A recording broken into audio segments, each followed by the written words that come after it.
फिर देखिए 9th class story लिखते हैं हम पास्ट में। अब देखो आज हम पास्ट सिंपल टेंस से, यानी पास्ट टेंस में कौन कौन से टेंस होते हैं। एक तो पास्ट सिंपल होता है, इंडेफिनेट जिसको हम बोलते हैं पास्ट इंडेफिनेट या पास्ट सिंपल। दूसरा होता है पास्ट कंटिन्यू या कंटिन्यूस।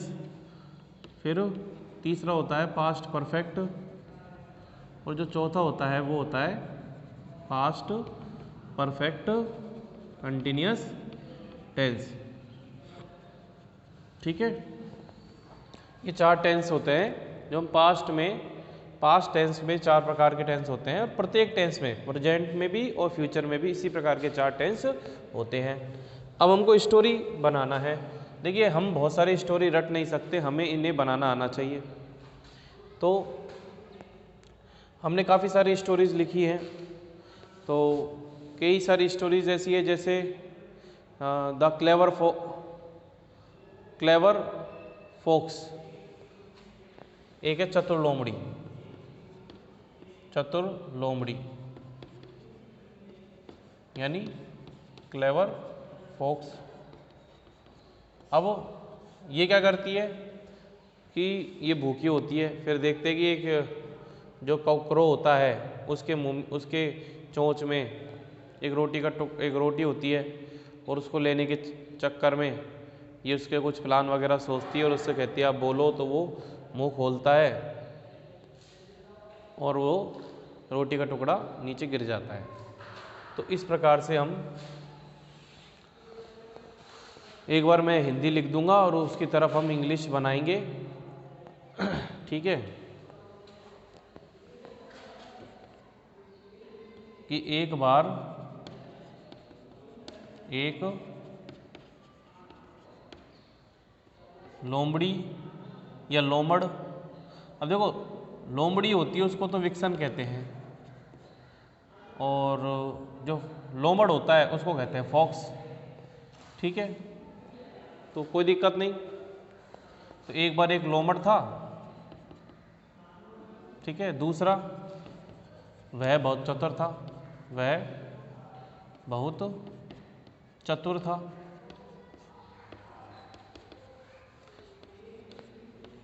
एक दिन वह भूखा था,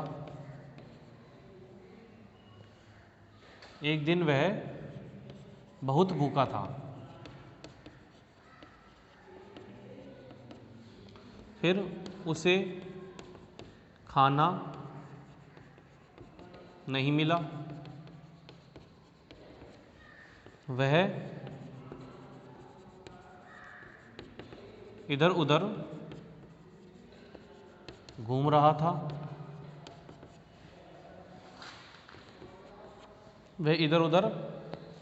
था,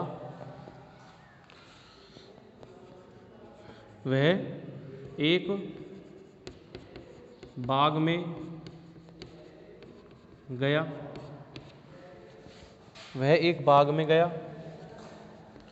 वहाँ उसने एक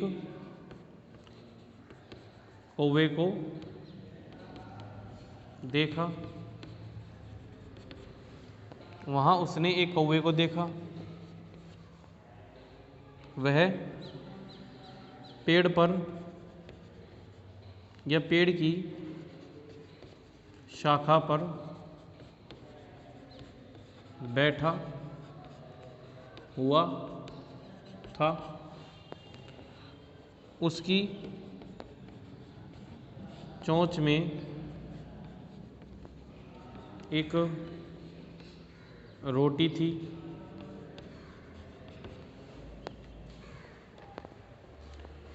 अब देखो यहाँ पर हमने 9 सेंटेंस लिखे हैं। अब हम इसको किस में बनाएंगे, पास्ट, इसको हम इंग्लिश में ट्रांसलेट करेंगे। सबसे पहले हिंदी में आपको पूरी एक स्टोरी आनी चाहिए।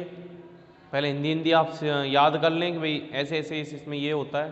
एक नॉर्मल सी बात है, हम काफ़ी दिनों से पढ़ते आ रहे हैं हर साल 8th में, 7th में, 6th में। अब थोड़ा सा क्या है कि इसको थोड़ा सा और नैरेटिव बनाया जाए इस प्रकार से। देखिए, इसका तो होता है कि वर्ब की सेकंड फॉर्म यूज़ करो, इसका मतलब होता है कि वाज वर यूज़ करो, और वर्ब की फर्स्ट फॉर्म में आईएनजी यूज़ करो, है ना। ये होता है कि हैड प्लस वर्ब की थर्ड फॉर्म यूज़ करो, और ये होता है कि हैड बीन प्लस वर्ब की फर्स्ट फॉर्म में आईएनजी यूज़ करो और सिंस फॉर का प्रयोग करो। ये टेंस है इसके, यानी प्रेजेंट सिंपल में क्या आएगा, वर्ब की सेकंड फॉर्म, कंटिन्यू में आएगा वाज वर प्लस आईएनजी, और परफेक्ट में हैड प्लस वर्ब की थर्ड फॉर्म, और परफेक्ट पास्ट परफेक्ट कंटिन्यूअस में हैड बीन वर्ब की फर्स्ट फॉर्म में आईएनजी। अब जरा देखिए, एक बार एक लोमड़ था, तो ये एक स्टेटमेंट होता है।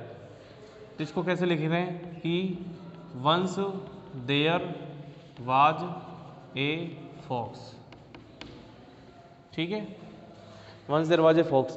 तो इसमें क्या है कि जो वाज वर है वो स्टेटमेंट में यूज होते हैं, यानी स्टेटिव फॉर्म होती है जो सेंटेंस वाक्यों की कथन कहने के लिए उसमें यूज होते हैं। जैसे कि वह एक डॉक्टर था, वहाँ पे एक डॉक्टर है, उस हॉस्पिटल में एक डॉक्टर है, उस घर में एक व्यक्ति है, उस विद्यालय में एक टीचर पढ़ाता है।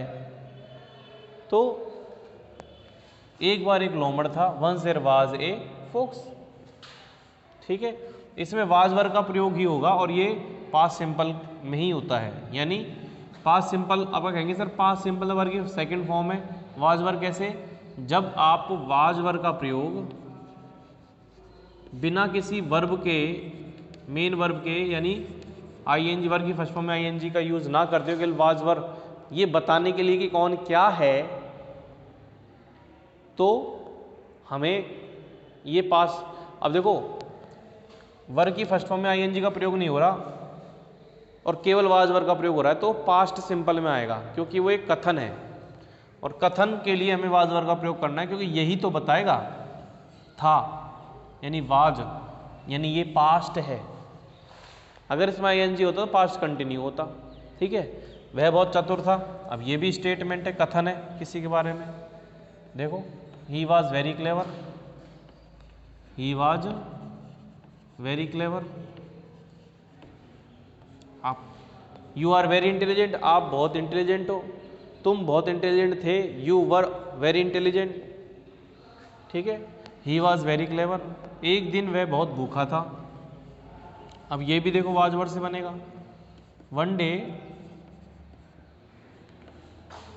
Day he was very hungry, ठीक है, एक दिन वह बहुत भूखा था। उसके बाद उसे खाना नहीं मिला। अब आता है past simple tense verb, he did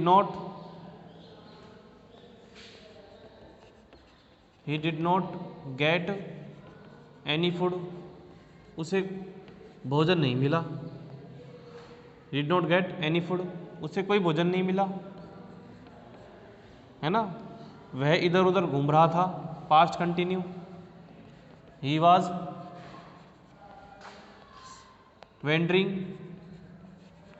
घूमना, here and there, वह इधर उधर घूम रहा था। वह एक बाग में गया, past simple, he went into a garden, ठीक है। वहां उसने एक कौवा देखा, कौवे को देखा, past simple, he saw a crow, वहां उसने एक कौवा देखा, he saw a crow there, वहां he saw a crow there, वह पेड़ की शाखा पर बैठा हुआ था, कौन, कौवा, तो ही, अब यहां पर द क्रो भी यूज कर सकते हैं, the crow was sitting, present continue आएगा, बैठा हुआ था। The crow was sitting on a branch of tree. ठीक है, the crow was sitting on a branch of tree या ट्री ब्रांच। अब नवा, उसकी चोंच में एक रोटी थी।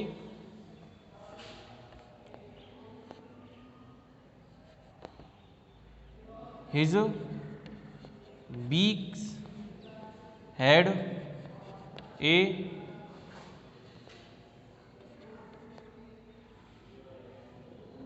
Bread in it.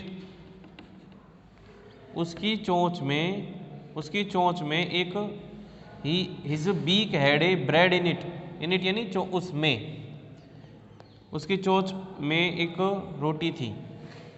His beak, उसकी चोंच, हेड का मतलब होना, यानी चोंच में होना, इन इट यानी इसमें। His beak had a bread in it या in his beak had a, यहाँ भी ऐसे यूज कर सकते हो कि in his beak had a bread, एक रोटी थी, उसकी चोंच में एक रोटी थी। ठीक है, अब आगे बढ़ते हैं। ये कौन सा है बताओ। अब आपको बताएंगे हैड, हेड का ये पजेसिव फॉर्म होती है, पास्ट की, पास्ट पजेसिव फॉर्म होती है। पास्ट पजेसिव वर्ब है भैया ये हेड, बिना वर्ब की थर्ड फॉर्म के, कि उसके पास, कि आप जैसे बोलोगे कि उसके पास एक कार थी, उसके पास एक कार थी, तो आप ये थोड़ी बोलोगे he near a car, the car near him, ऐसे नहीं होगा। उसके पास, ही हैड, ये हो गया उसके पास, यानी ही हैड, उसके पास थी, इसकी इंग्लिश बनती है इसके पास थी, हैड ए कार, एक कार, ध्यान रखना, इसलिए आप कंफ्यूजन ना हो। फिर आगे देखो,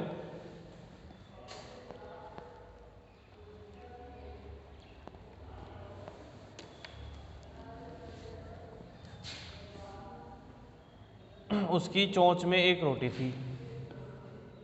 फिर 10वां क्या कह रहा है, लोमड़ी या लोमड़ उस रोटी को लेना चाहता था, उसने एक योजना बनाई, उसने, अब ये नरेशन है, उसने कौवे से कहा कि वह योजना बनाई, वह सबसे पहले ये आएगा, वह कौवे के पास गया, वह कौवे के पास गया। ठीक है, फिर क्या कहता है, उसने कौवे से बोला कि आपकी, यानी उसकी, ये ध्यान रखना, आपकी मतलब उसकी, ध्यान रखना, आपकी मतलब उसकी आवाज़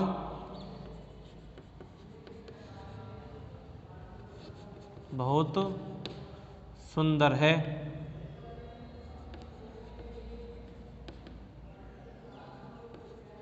अब इसको आप क्या कह सकते हो कि आप इसको डायरेक्ट वे में भी लिख सकते हो और इनडायरेक्ट वे में भी लिख सकते हो, दोनों बता देंगे। ठीक है, आपकी आवाज़ बहुत सुंदर है, क्या आप मेरे लिए, आगे बोल रहा है वो, उसने आगे बोला, ऐसे लिखो, इन्वर्टेड कॉमा स्टार्ट, यहाँ भी बोल सकते हो आप, उसने बोला, इन्वर्टेड कॉमा स्टार्ट, उसने बोला क्या आप मेरे लिए एक गाना गा सकते हो। ठीक है,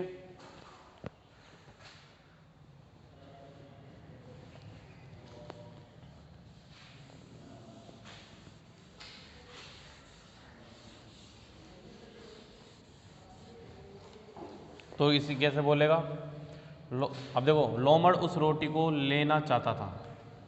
the fox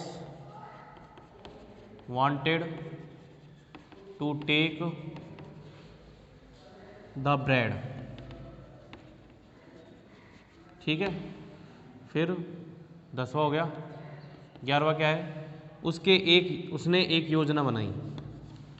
he made a plan, he made a plan. 12वां, वह कौवे के पास गया। He went near the crow. ठीक है, नेक्स्ट, उसने कौवे से बोला। ही सेड टू क्रो, क्या बोला, your voice is very beautiful. फिर उसने आगे बोला, ही फर्दर से, ही फर्दर से आगे, सेड,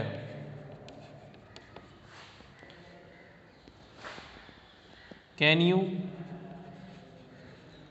या कुड यू, पोलाइट रिक्वेस्ट के लिए, could you sing a song, could you sing a song, could you sing a song for me. ठीक है,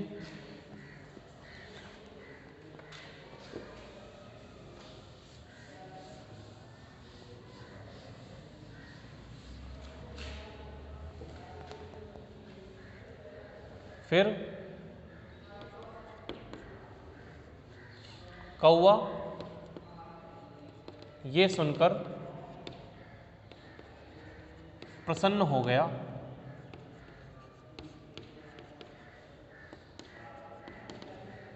उसने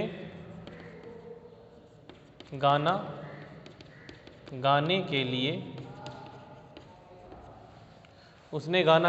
लिए अपनी चोंच को, प्रसन्न हो गया। लेकिन एक लाइन और है, वह भूल गया कि उसकी चोंच में रोटी है, कि उसकी चोंच में रोटी थी। जैसे ही उसने उसने गाना गाने के लिए चोंच खोली,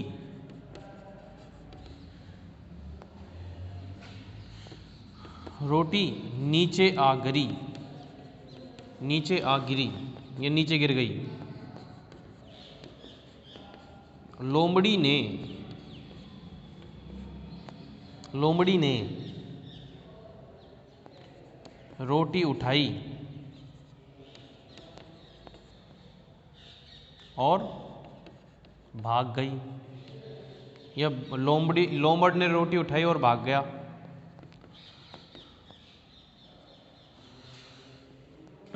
फिर देखिए, कौवा बहुत दुखी हुआ,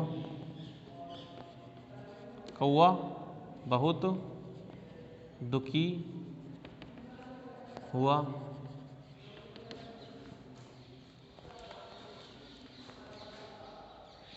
इसकी इंग्लिश कैसे बनेगी भाई?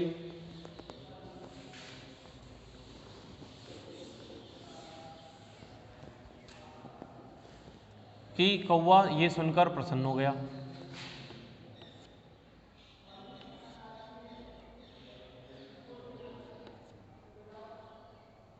The crow got happy hearing that.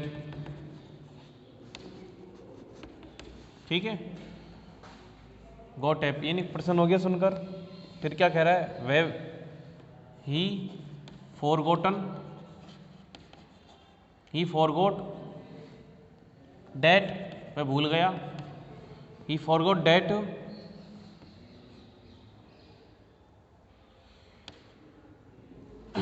His, he forget that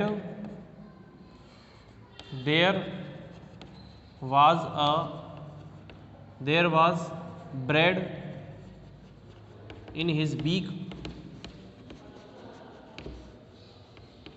कि उसकी चोंच में रोटी थी।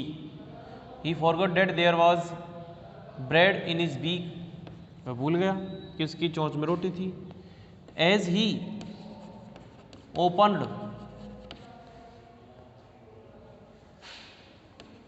his beak to sing a song, जैसे उसने अपनी चोंच खोली गाना गाने के लिए। द ब्रेड फेल डाउन, नीचे गिर गई रोटी। लोम the fox picked bread up and ran away, लोमड़ी ने रोटी को उठाया और भाग गई। The crow was very sad, the crow was very sad. ठीक है।